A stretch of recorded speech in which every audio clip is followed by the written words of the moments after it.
ये और इसको जॉइंट बोलेंगे, क्लियर, और ये एंड वाली कंडीशन को मीट बोलेंगे, है ना। अब ए और बी क्या कंडीशन आ जाएगी अपने पास, ये जो वैल्यू होगी ए एंड बी सब, ए एंड बी का मतलब क्या होता है, लीस्ट अपर बाउंड, सबसे छोटा। तो ये ए एंड बी की वैल्यू क्या होगी, या तो ए की इक्वल होगी या ए से छोटी होगी। जैसे ए और एंड बी में से बी भी हो सकता है, तो ये ए एंड बी जो होगा, यानी ए बी की कंडीशन जो बोले लोअर होने के कारण वो ए के इक्वल होगी या ए से छोटी होगी। और ए और बी क्या होता है, अपर बाउंड, ऊपर होने के कारण ये वैल्यू या तो ए के इक्वल होगी या ए से बड़ी होगी। ये कॉन्सेप्ट बी के लिए भी बोल सकते हो कि ए एंड बी जो होगा वो बी के इक्वल होगा या बी से छोटा, और ये ए और बी भी या तो बी के इक्वल होगा या उससे बड़ा।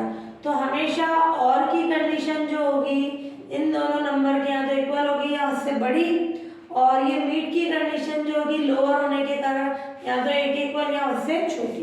एक तो ये कंडीशन पढ़ी अपन ने, और ए और बी को अपन इस फॉर्म में भी बोलते हैं ए और बी का लीस्ट अपर बाउंड, है ना। तो ये क्या कहलाता है, supremum of A B, supremum of A B, clear. तो ए और बी की कंडीशन क्या हो जाएगी, जॉइंट की कंडीशन, यानी इन दोनों में से अपर बाउंड ऊपर होते हैं, लोअर बाउंड नीचे होते हैं। लीस्ट अपर बाउंड यानी अपर बाउंड में से सबसे छोटा, और ए मीट की कंडीशन बी ले वो क्या हो जाएगा, लोअर बाउंड में से सबसे बड़ा, ठीक है। फिर अपन ने पढ़ा, अगर मान लो ये नेचुरल नंबर है जो लैटिस किस फॉर्म में, नेचुरल की फॉर्म में, ये इसके बीच जॉइंट ये मीट, तो इसके लिए कंडीशन होगी ए जॉइंट बी की जो कंडीशन होगी ए और बी में से मैक्सिमम नेचुरल होने के कारण, और इसमें मीट पे क्या होगी, मिनिमम। ऊपर वाला अपर यानी मैक्सिमम होगा, नीचे होने के कारण वो मिनिमम हो जाएगा, क्लियर। ये कंडीशन लैटिस के लिए। फिर अब अपन ने इसमें जो अपन ने लो पढ़े उस लो की कंडीशन, कम्यूटेटिविटी, ये एसोसिएटिविटी नहीं, ये जो अपन ने थ्योरम में पढ़ा है, थ्योरम से पहले सब लैटिस,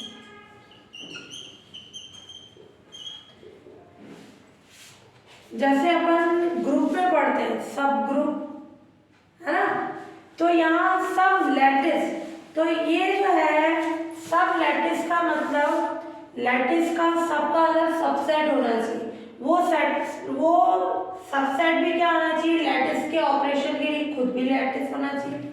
इसको दो टुकड़ों में ब्रेक कर दो, सब लैटिस, ये अपन ने ये लैट कर दिया, लैट एल, ये जो है बी लैटिस, ये एक लैटिस है, क्लियर। इसका कोई सबसेट ले लें अपन एम, एल का सेट, एल का कोई सबसेट कैसा है, एम, सबका अलग सबसेट, और एम भी क्या है, इसका सब लैटिस कहलाएगा। एल का कोई सबसेट एम है, देन एम सेट एस, ये एल का सब लैटिस कहलाता है।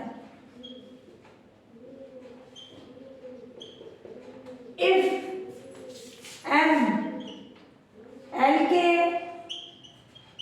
बाइनरी ऑपरेशन, एल के जो बाइनरी ऑपरेशन है उनके लिए खुद भी लैटिस है, बाइनरी ऑपरेशन के लिए इटसेल्फ लैटिस है,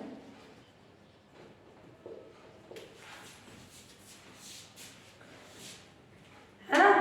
एल के ऑपरेशन लिख दो या बाइनरी लिख दो, या एल के ऑपरेशन के लिए लिख सकते हो, एल में जैसे ऑपरेशन है उनके लिए वो खुद भी लैटिस होना चाहिए, क्लियर। तो सब लैटिस का मतलब कि एल एक लैटिस है, सबका मतलब उसका कोई सबसेट खुद भी जैसे एल में ऑपरेशन है उनके लिए खुद भी एक लैटिस बनाता हो, तो वो एम क्या हो जाएगा, एल का सब लैटिस हो जाएगा।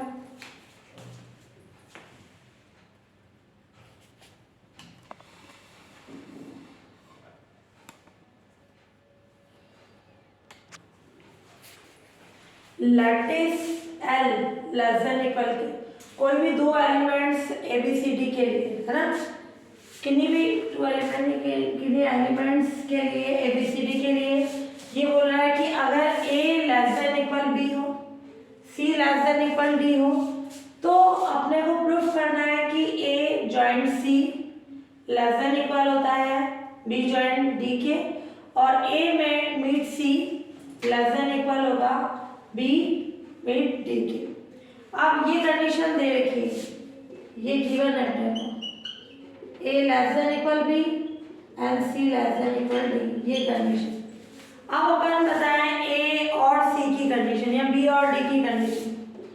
B और D ये क्या वैल्यू होगी, या तो B के इक्वल या B से बड़ी, क्लियर, या फिर क्या कंडीशन हो सकती है, ये वैल्यू D के इक्वल या से बड़ी, और लगाना चाहो तो और लगा सकते हो, कॉमा लगाना चाहो तो कॉमा लगा सकते हो।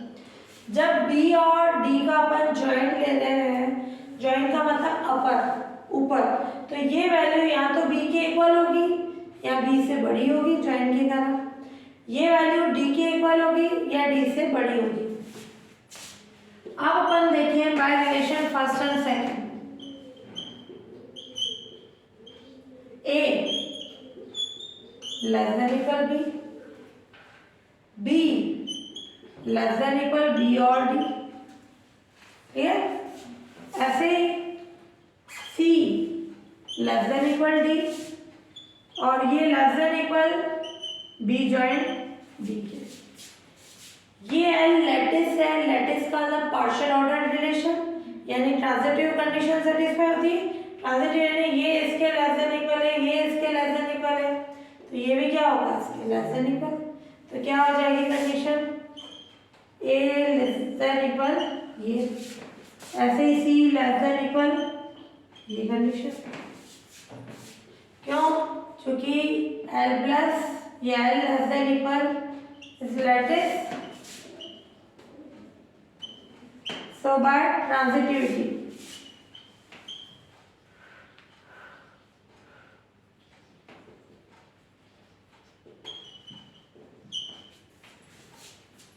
इनर, है ना, तो ये फॉर्म आ जाएगी A लेस देन इक्वल, ये हो गया ये। अब अपन बोल सकते हैं इस इक्वेशन थर्ड से कि ये जो B और D है, और इधर भी क्या हो गया B और D, ये जॉइंट की कंडीशन क्या होती है, सुप्रीमम। ये B और D में क्या होता है, B और D का सुप्रीमम, यानी B और D का सुप्रीमम कौन है, A और C, इनसे अपन बोल सकते हैं। तो ये आ गया बाय रिलेशन थर्ड, क्या कंडीशन आ जाएगी, B और D A एंड C का अपर बॉन्ड है, अपर बॉन्ड B और C जो है A एंड C का अपर बॉन्ड है।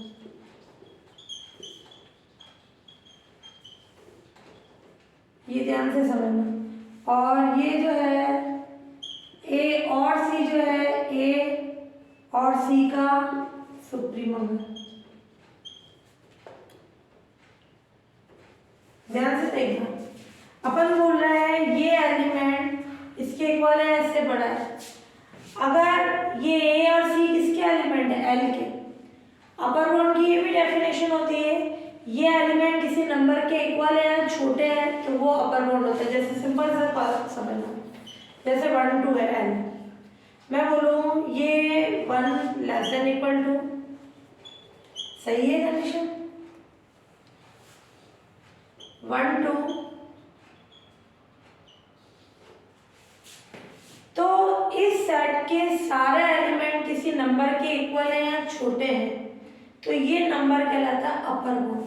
2 3 4 ऐसे बहुत सारे अपर बाउंड हो सकते हैं, क्लियर, और जरूरी नहीं है वो उस सेट में बिलोंग करे, क्या 3 इसमें बिलोंग कर रहा है, नहीं, तो A और C किसके एलिमेंट है, L के, ये B जॉइंट D के इक्वल है या उससे छोटा है, ये भी, तो इसका मतलब B जॉइंट D A और C का क्या हो गया, upper bound, clear, upper bound की डेफिनेशन से।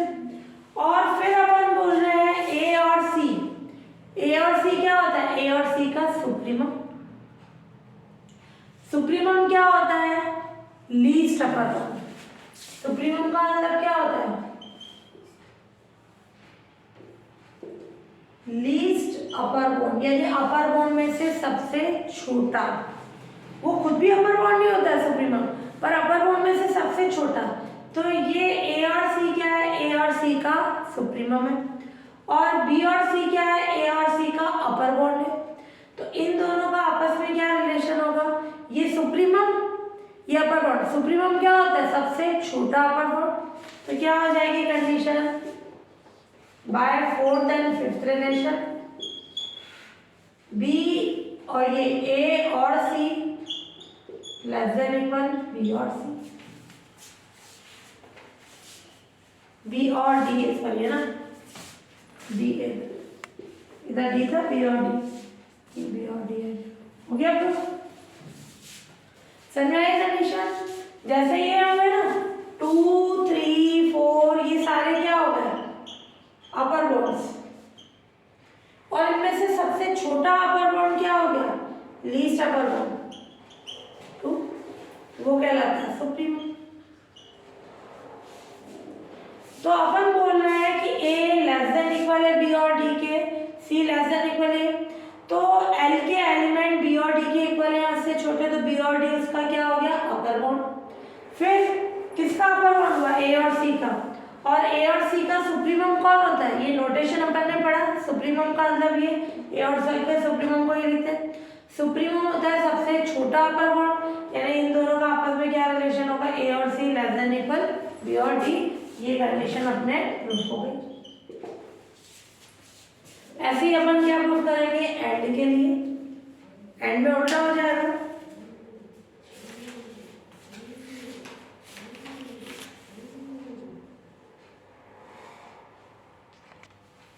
अब सेकेंड प्रूफ करने के लिए उसमें मैंने बी और डी का कॉन्सेप्ट लिया था कि बी और डी के इक्वल है, उससे बड़ा है। इसमें ए एंड सी का ले रहे हैं ना, मीट की कंडीशन। जब अपन बोलते हैं ये मीट, यानी ये क्या होता है? सबसे छोटा। ठीक है, यानी ये वैल्यू या तो ए के इक्वल होगी या उससे छोटी। ऐसे ए मीट सी जो होगा सी के इक्वल होगा या सी से छोटा। अब फर्स्ट कौन सी कंडीशन है? ये गिवन है A less than equal B and C less than equal D. ये फर्स्ट वाली कंडीशन, या कुछ भी दे दो इसको, ये फर्स्ट ये सेकंड। अभी ये प्रूफ कर रहे हैं, इसके लिए ये वाली कंडीशन ले लो। ट्रांजिटिविटी, ये इसके लेस देन इक्वल है, A less than equal B है, तो क्या हो जाएगा?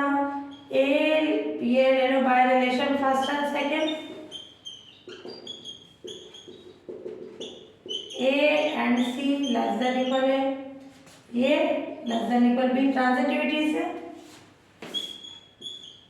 ये less than equal C, C less than equal B. ये किससे? By transitivity in L.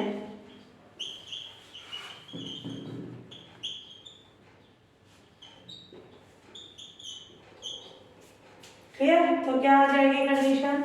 इससे A and C less than equal B और A and C less than equal D.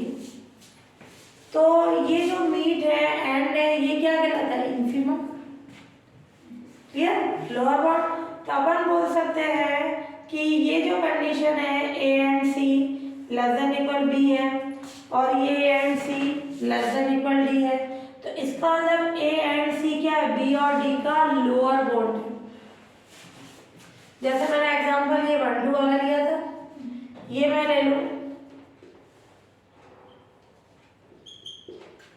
Set के सारे एलिमेंट 1 के इक्वल है या 1 से बड़े हैं, ऐसे मैं 0 ले लूँ, सारे ट्रू होंगे।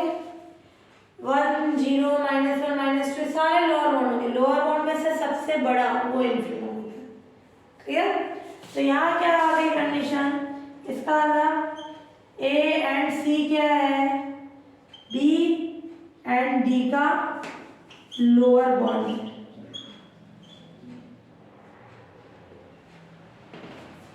क्लियर? ये बी और डी का लोअर बॉन्ड हो गया। और ए और सी का ये बी कंडीशन क्या हो जाएगी अपने? बी और डी का लोअर बॉन्ड हो गया है ना। और बी एंड डी क्या है? दूसरा ये वाला कॉन्सेप्ट बताना। बी एंड डी का मतलब क्या है? बी एंड डी का इन्फिनिटी,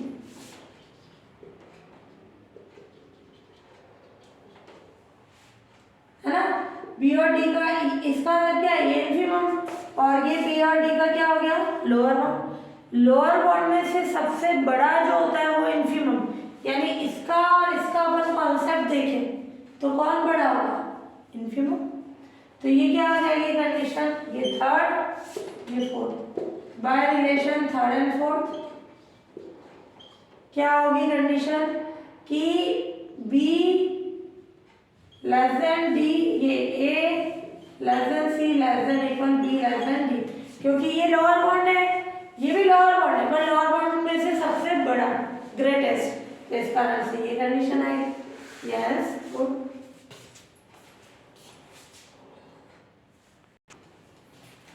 डिस्ट्रीब्यूटिव लैटिस, एक लैटिस है एन, डिस्ट्रीब्यूटिव लैटिस कहलाता है अगर जॉइंट ऑपरेशन मीट के साथ डिस्ट्रीब्यूटिव, ये जॉइंट ये मीट के साथ डिस्ट्रीब्यूटिव है, यानी ए और बी, ये एंड बाहर आ गया, ए और सी। दूसरी कंडीशन, जो मीट वाला है जॉइंट के साथ डिस्ट्रीब्यूटिव, जहां ये आ रहा था जॉइंट, अब वहां मीट आ गया, जहां मीट आ रहा था वहां जॉइंट आ गया, तो ये क्या आ जाएगा कंडीशन? ए मीट बी, और ये इधर आ जाएगा ए मीट सी की कंडीशन, तो ये क्या रहेगा? डिस्ट्रीब्यूटिव लैटिस की कंडीशन। फिर है कॉम्प्लीमेंटेड लैटिस, यानी किसी लैटिस के एवरी एलिमेंट का कॉम्प्लीमेंट एग्जिस्ट हो। कॉम्प्लीमेंट का अगर बोलेंगे यानी 1 का कॉम्प्लीमेंट 0, 0 का 1, है ना, यहाँ बोलेंगे 1, 2 ही एलिमेंट लेके चलेंगे। तो अगर किसी लैटिस के एवरी एलिमेंट का कॉम्प्लीमेंट एग्जिस्ट हो तो वो क्या कहलाएगा? Complement lattice. Clear? Boolean lattice, अगर कोई लैटिस कॉम्प्लीमेंट भी हो और डिस्ट्रीब्यूटिव लैटिस भी हो। क्लियर? अपन ने पढ़ा डिस्ट्रीब्यूटिव भी कॉम्प्लीमेंट भी, अगर कोई लैटिस डिस्ट्रीब्यूटिव लैटिस भी हो कॉम्प्लीमेंट लैटिस भी हो तो वो कैसा लैटिस कहलाएगा? Boolean lattice.